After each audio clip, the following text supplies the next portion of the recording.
તો હાલ CR પાટીલ સંબોધન કરી રહ્યા છે, સીધા જઈએ। પણ એના કારણે જે ટ્રાફિકની સમસ્યા ના સર્જાય અને એટલા જ માટે બહેનો હોય, વૃદ્ધો હોય કે જે તે ગાડી જાતે નથી ચલાવતા એમને લોકોને પણ આ મેટ્રોની વ્યવસ્થા સુરત મહાનગરપાલિકા દ્વારા એ સુરતમાં થઈ રહી છે અને 26 ડિસેમ્બર સુધીમાં આ સુરતમાં મેટ્રો સ્ટાર્ટ થઈ જશે અને પછી દરેક રૂટ પર પણ એ દોડતી થઈ જશે। એ પ્રકારનો વિકાસ એ આપણને જોવા મળી રહ્યો છે। કોઈ એક શહેર મહાનગરપાલિકાના વિકાસના કામોને લઈને આખા વિશ્વમાં સૌથી ઝડપથી વિકસિત થતો ચોથા નંબરનું શહેર બને એ શહેરના આપણે નાગરિકો છીએ એ આપણા માટે આનંદની વાત છે। પણ જે આપણને સ્વચ્છતામાં વિરોધ મળ્યો હોય એ ટકાવી રાખવા માટે આપણે સ્વચ્છતામાં જાગૃત રહેવું પડશે। આપણે જે પાણીની વાત કરીએ છીએ, પાણીની સમસ્યા દૂર કરવા માટે પણ આપણે બધાએ જાગૃત રહેવું પડશે।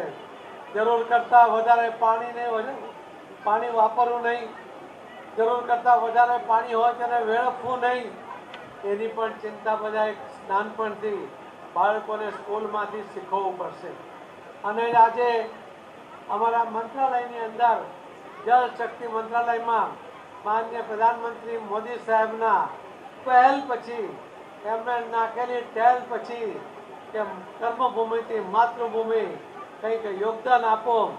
આપણે 8 મહિનાની અંદર સુરત અને ગુજરાતનું આ મોડલ આખા દેશમાં લઈ ગયા અને 33 લાખ જેટલા સ્ટ્રક્ચર એ આપણે આ દેશમાં સરકારની મદદ વગર એ બનાવી શક્યા છે।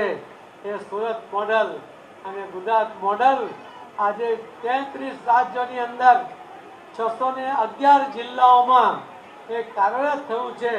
આખા દેશમાં જાગૃતિ આવી છે। મિત્રો, તમે પણ તમારા એપાર્ટમેન્ટમાંથી ઉતરતું પાણી, જ્યાં તમે કોર્પોરેશનની બિલ્ડિંગો હોય તો મહાનગરપાલિકા મેયરશ્રી ચેરમેનશ્રી તમે પાણી પણ રેન વોટર હાર્વેસ્ટિંગ થઈ જાય એની પણ વ્યવસ્થા કરો। તમારા પોતાના ઘરોમાંથી પણ અગાસીમાંથી ઉતરતું પાણી એ પણ જમીનમાં ઉતારવા માટેનો પ્રયત્ન કરો। તમે જે પાણી વાપરો છો એટલું કે એના કરતાં વધારે પાણી એ તમારે જમીનમાં ઉતારવું જોઈએ, એ તમારું કર્તવ્ય છે। આ પાણી એને બચાવીશું નહીં તો આપણે આવનારી પેઢીને આપણે ખૂબ મોટો અન્યાય કરીશું। અને એટલે જ કહે છે કે જલ છે તો જીવન છે, જલ હૈ તો કલ હૈ। આ વાતને પણ આપણે ધ્યાનમાં રાખીને પાણીનો વેડફાટ ન થાય, એનો નળ જરૂર ન હોય તો બંધ કરી દેવાય, જરૂર પૂરતો જ એને ખોલાય। પાણી કોઈ મહેમાન આવે ત્યારે અડધો ગ્લાસ પાણી આપો, ફરી માંગે તો ફરી જોઈએ તો 2 વાર આપો, આખો ગ્લાસ આપે અને પછી અડધો ગ્લાસ ફેંકી દે, એવું ના થાય એની પણ ચિંતા એ બધાએ કરવાની છે। એક સમય હતો કે પાંડેસરા સચિન આ વિસ્તારની અંદર ખારું પાણી આવતું હતું, કોઈ મહેમાનને પીવાનું પાણી આપી શકતા નહોતા। આજે મહાનગરપાલિકા તમારા દરેકના ઘરમાં અને માનનીય મોદી સાહેબ આખા દેશમાં તમામના ઘરમાં જ્યારે નળથી જળ આપી રહ્યા છે ત્યારે પાણીનો બચત એ આપણી ફરજ બની રહી છે। આ શાળા પ્રધાનમંત્રીની PMSI યોજના નીચે ફાળવવામાં આવી છે એટલે પ્રધાનમંત્રી મોદી સાહેબના માર્ગદર્શનથી, એમની યોજનાથી, કેન્દ્ર સરકારની ગ્રાન્ટથી આ શાળા બની રહી છે। હું આપને ખાતરી આપીશ કે તમે જે જૂના જમાનાના પ્રોજેક્ટો જોયા છે, જે જ્યારે ઘરો આપતા હતા ગરીબોને, અને આજે જ્યારે પ્રધાનમંત્રી આવાસ યોજનામાં જે ઘરો મળે છે એની ક્વોલિટી પણ તમે બધાએ જોઈ છે। આ સ્કૂલ પણ અત્યંત અદ્યતન સ્કૂલ બનશે।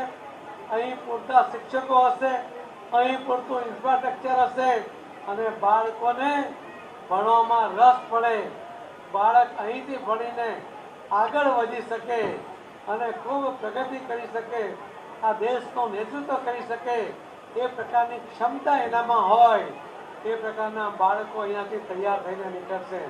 મેં આપને કહ્યું તેમ હું પણ સચિનની આ પ્રાથમિક શાળામાં 6 વર્ષ ભણ્યો અને ત્યાર પછી હું અલગ અલગ સ્કૂલમાં ભણતો રહ્યો છું પણ આ નગર પ્રાથમિક જિલ્લા પંચાયતની સ્કૂલમાં ત્યારે ભણતા હતા ને હવે તો મહાનગરપાલિકામાં આટલી બધી સુવિધાઓ સાથે તમારા બાળકો જ્યારે ભણવાના છે ત્યારે આ બાળકોના શિક્ષણના ભવિષ્યની ચિંતા તમે નહીં કરતા માનનીય પ્રધાનમંત્રી મોદી સાહેબ કહી રહ્યા છે, માનનીય મુખ્યમંત્રી શ્રી ભૂપેન્દ્રભાઈ પટેલ કહી રહ્યા છે, મહાનગરપાલિકાના મેયર અને અધિકારીઓ સહિત બધા કરી રહ્યા છે.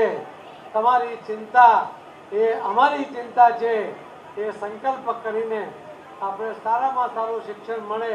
આજે આ 7 સ્કૂલોમાં 203 રૂમ દ્વારા 10,000 બાળકોને ભણાવી શકાય એટલી મોટી કેપેસિટી આજે તમે એના સાક્ષી બની રહ્યા છો. એટલા માટે તમને ખૂબ ખૂબ અભિનંદન આપું છું. ફરીથી ખૂબ ખૂબ અભિનંદન સાથે મારી વાતને વિરામ આપું છું. જય જય ગરીબ ગુજરાત, ભારત માતા કી જય. ભારત માતા. તો પ્રદેશ અધ્યક્ષ સી.આર. પાટીલે સુરતમાં શાળાનું લોકાર્પણ કર્યું છે, ખાતમુહૂર્ત કર્યું છે અને સાથે જ તેઓએ પાણી બચાવોને લઈને પણ કહ્યું છે કે સુરતના સચિનમાં સી.આર. પાટીલના હસ્તે વિવિધ ખાતમુહૂર્ત કરવામાં આવ્યા છે અને પારડી કણદે પ્રાથમિક શાળા નંબર 367નું ખાતમુહૂર્ત કર્યું.